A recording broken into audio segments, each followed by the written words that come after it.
What is going on? Happy Tuesday. I don't like how I start. What is going on? I don't know. I can't think of anything else. But I'm Renee. This is the Renee Report. I talk about entertainment news, celebrity couples, what's streaming, what I'm going to watch, what I think I'm going to watch, what I've heard I should watch, all that stuff. So if you like entertainment news and stuff to watch on streaming, this is your video. And thank you to everybody who's been watching the Renee Report for a really long time. I've been doing this for like a year.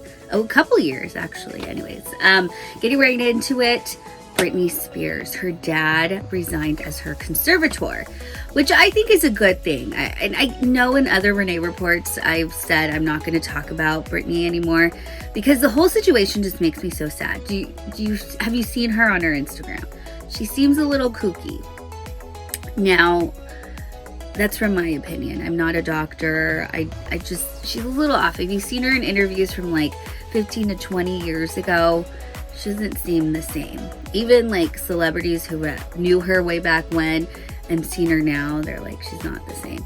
So I just hope with her dad not being the conservator anymore, she surrounds herself with people that keep her best interest at heart.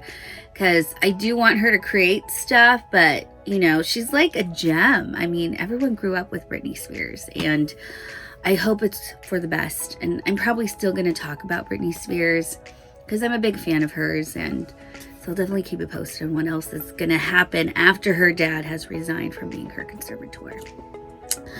Second story, it's a follow-up story of Mila Kunis and Ashton. They do bathe their kids. So they posted a video last week Ashton posted of Mila actually bathing their kids, and he was talking, like basically making fun of themselves because a couple weeks before they said in a podcast they wash their kids when they see dirt. And you know, everyone should bathe. Everyone has a different bathing regimen, especially with their kids. I understand a day here and there not washing them. They fall asleep, whatever.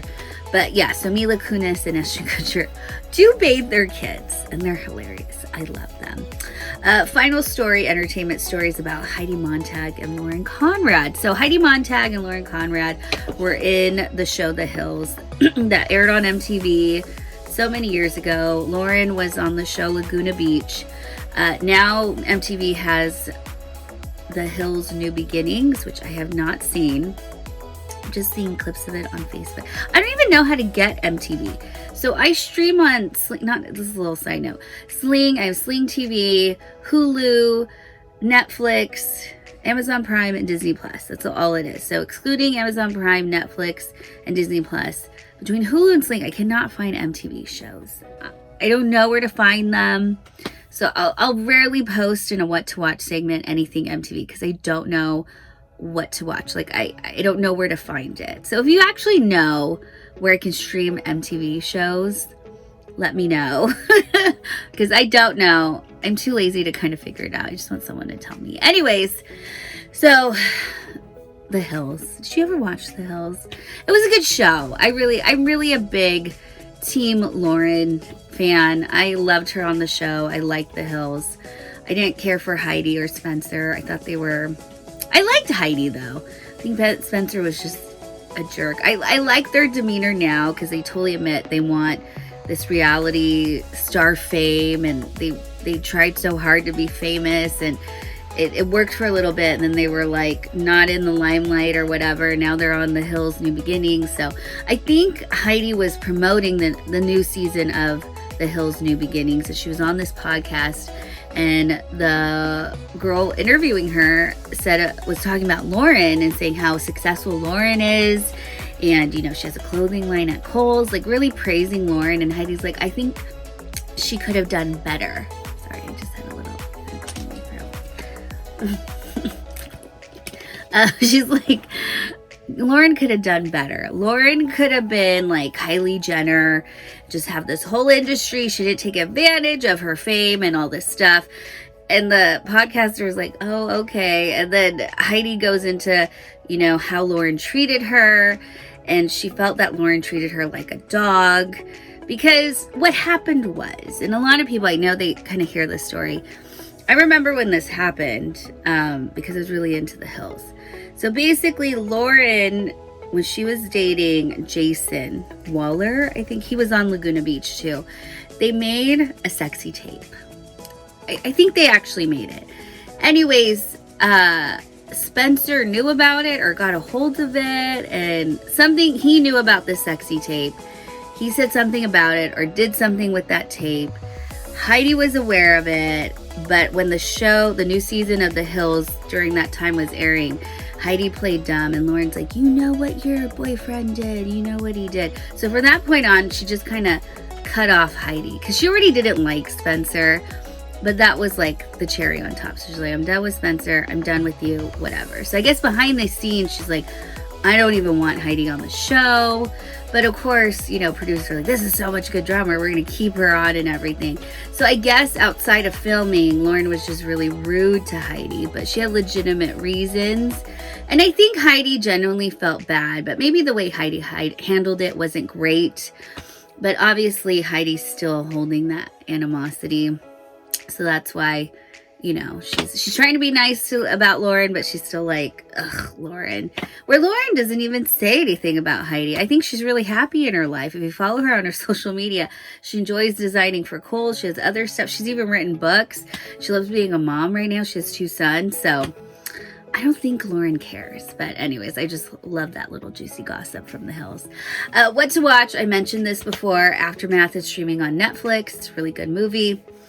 I really liked it. It stars Ashley Greene and Sean Ashbury. I always say his name wrong. Really good. And then The Suicide Squad, streaming on HBO Max. Really good. I watched it a couple weeks ago. I didn't see the other one, Suicide Squad, with Will Smith. I never saw that one. This one is really good. It's very entertaining. And if you like superheroes, all that stuff, it's very funny. It's very witty. It keeps you entertained. So if you have HBO Max, stream Suicide Squad or The Suicide. I should have gotten that. I wrote my stuff down again. I've been writing all my notes down, but I always forget one detail. So Suicide Squad streaming on HBO Max. And then Sex Life. So that's a show streaming on Netflix. I've talked about it before, and I couldn't get into it. Like, there's some episodes where I'm like, well, now I'm into it. I'm on episode 6. So from my point of view, it's one of those shows where, you know, I think I empathize because I have kids and I've had a job and I've had feelings for other guys besides my husband. I would never go back to an ex-guy, by the way. I just, like, we're done. But I couldn't empathize, like, certain things in the show. But now they're in a certain part of the show where I'm like, oh, I feel her pain, you know, so now I'm really getting into the show. It's taking me forever to finish Sex Life on Netflix. And I heard Sarah Sahi, who's the star of the show, she's like, people need to finish the show because then we can get a second season. And I want there to be a second season, so I got to finish that. So I'm still watching Sex Life. And that's about it. I've been hearing a lot of people watch that Val Kilmer documentary on Amazon Prime. It's called Val or something. Like, just people are recommending it to me. I've been hearing good things, so I may watch that, may do a review on that. I'm still going to do a review of Aftermath. It's either going to happen the end of this week or early next week, but it's on its way. That's pretty much it for the Renee Report. Like I said earlier, thanks for watching and putting up with me. If you stuck it out through the whole 8-9 minutes, I'm proud of you, and I hope you have a wonderful day and enjoy the rest of your week. Stay safe and be happy.